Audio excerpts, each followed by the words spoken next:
जलालुद्दीन साहब, माइक हसन फरमा रहे थे कि जो हमारी माजी में टीमें बनती रही हैं, तब्दील होती रही हैं, इन आउट होते रहे प्लेयर, वो मीडिया इन्फ्लुएंस की वजह से, सोशल मीडिया की वजह से ऐसा होता रहा है। उन्होंने कहा कि हम मुस्तकबिल में ऐसा नहीं करेंगे। लेकिन ये जो लोग बात कर रहे हैं कि अबरार को टीम में होना चाहिए, बाबर को टीम में नहीं होना चाहिए, एक फास्ट बॉलर आपको मज़ीद खिलाना चाहिए, तो माइक हसन क्या अना में चले गए हैं, ज़िद में हैं, या अपने आप को साबित करने के लिए जो है वो उन्होंने अपने कान बंद कर लिए?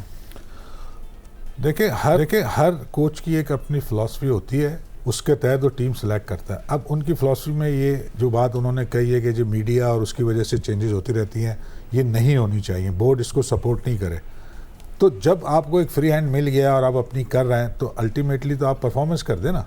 अगर आप ये बात कह रहे हैं और आप उस पर अड़े हुए हैं, और आप चाहे उसको ईगो कह लें या आप अपने डिसीजन मेकिंग कह लें, तो परफॉर्मेंस अगर आप करें तो आपकी बात सही है। जो भी आपकी फ़िलासफ़ी हो, उसके बाद अगर आप परफॉर्मेंस कर रहे हैं तो फिर आप उस बात को जस्टिफाई कर सकते हैं। अब आपने ये बात कही है मगर टीम परफॉर्मेंस नहीं कर रही, तो इसका मतलब है कि आप गलत है ना, तो अपने आप को आप सही करें। तो मेरा कहना यह है कि अगर आप फ्री हैंड मिला है आपको और आप समझते हैं कि किन प्लेयरों को यूटिलाइज़ करना है, तो उनसे डिलीवर तो कराएं। डिलीवर ना होना कोच की कमज़ोरी समझी जाती है। तो मैं समझता हूँ वो उनसे डिलीवर नहीं करा सके, या उनकी जो असेसमेंट है अबाउट द प्लेयर्स वो गलत है। वो क्या समझ रहे थे प्लेयरों को, वो प्लेयर वो डिलीवर नहीं कर सके। तो ये चीज़ उनको समझने की ज़रूरत है, और जहाँ अपनी गलती है उसको भी मानने की ज़रूरत है।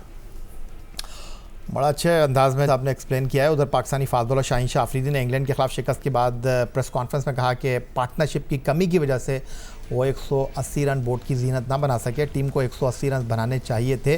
अपने कमबैक पर गुफ्तगू करते हुए उनका कहना था कि बेहतरी की गुंजाइश हमेशा रहती है, वो अगर ड्रॉप भी होते हैं तो इंतज़ार करते हैं कि मौका मिले तो इससे भरपूर फ़ायदा उठाएंगे। लोग अगर आप मैच हार दे तो आप जाहिर सी बात है सबको ब्लेम करते हो और आप कहते हो कि यार सब ने गलती की है। साहिबजादा अच्छी क्रिकेट खेल रहा है, जैसे आज हैरी ब्रोक्स ने अच्छी क्रिकेट खेली, उनके लिए विल जैक थ्रू आउट तीनों मैचों में अच्छा खेला। आज वो अच्छा नहीं खेला, बट आपको ऐसी विकेटों पे, जैसे मैंने उनको भी बोला कि पार्टनरशिप चाहिए, आपको थ्रू आउट लंबी क्रिकेट खेलनी होगी। ऐसे पिचों पे आपको 170 180 रन चाहिए कि उसको फिर डिफेंड करें। किसी चीज़ को ब्लेम नहीं है। आई थिंक क्रिकेट ऐसी चीज़ है, आपको हमेशा इंप्रूव करनी चाहिए, और आई थिंक रिस्पॉन्सिबिलिटी लेंगे तो हम क्रिकेट अच्छी खेलेंगे। देखिए क्रिकेट में तो ये चीज़ें होती रहती है, लेकिन हम स्टिल टूर्नामेंट में कुछ भी हो सकता है। हमारी ये भी कोशिश है कि अगर हमें एक अपॉर्चुनिटी मिली तो उसको हम पहले तो ये मैच को जीतें, उसके हिसाब से हम देख लेंगे कि आई होप न्यूजीलैंड अपनी मैच हारे। और हमने कहा मैं ड्रॉप में बिल्कुल, लेकिन मेरी कोशिश है कि मैं अपने बॉलिंग पे काम करूं, कमबैक कैसे करूं, अपनी बॉलिंग पे काम करूं, अपनी जो नॉर्मल चीज़ है उसको मैं मेंटेन रखूं, तो मैं मैच में अच्छी रिजल्ट दूंगा। अच्छा जलालुद्दीन साहब, ये 2 विकेट से हम मैच आ रहे हैं इंग्लैंड के खिलाफ, हमारे 4 प्लेयर बेंच पे थे, अबरार, नसीम शाह, ख्वाजा नाफे, और उसके अलावा जो चौथे प्लेयर थे जो टीम में शामिल नहीं थे वो थे फ़हीम अशरफ।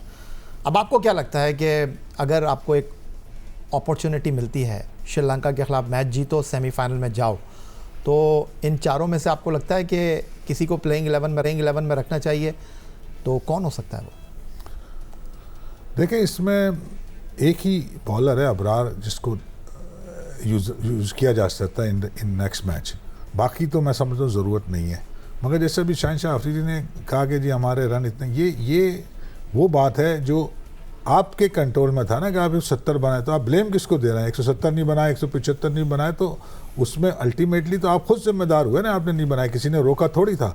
तो ये जो आप बात करते हैं बाद में कि इतने रन होने चाहिए थे, भाई किसने रोका था आपको? आप उस काबिल ही नहीं थे कि आप उतने रन बना सकें, तो आप अपने आप को ब्लेम देना कि हम नहीं हैं।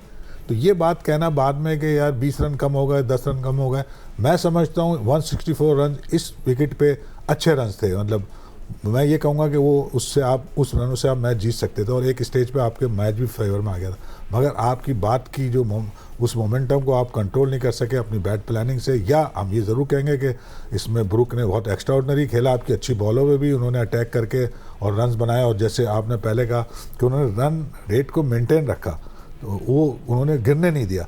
तो ये एक बड़ी वजह थी मैच जीतने की। और फिर जैसे मैंने कहा कि रनिंग बिटवीन विकेट भी एक बड़ा फैक्टर था जो उन्होंने बहुत अच्छी करी।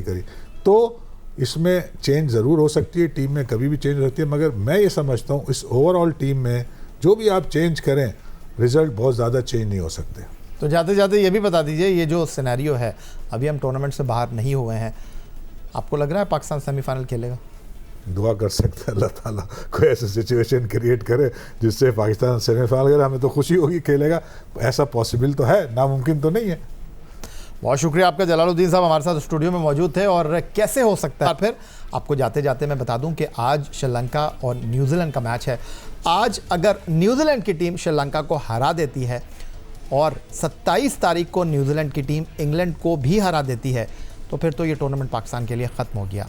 लेकिन आज श्रीलंका या 27 तारीख को इंग्लैंड के साथ होने वाले मुकाबलों में न्यूजीलैंड किसी एक मैच में शिकस्त से 2-4 हो जाता है, तो फिर पाकिस्तान की टीम श्रीलंका को आखिरी मैच में 28 फरवरी को शिकस्त देकर सेमीफाइनल में जा सकती है।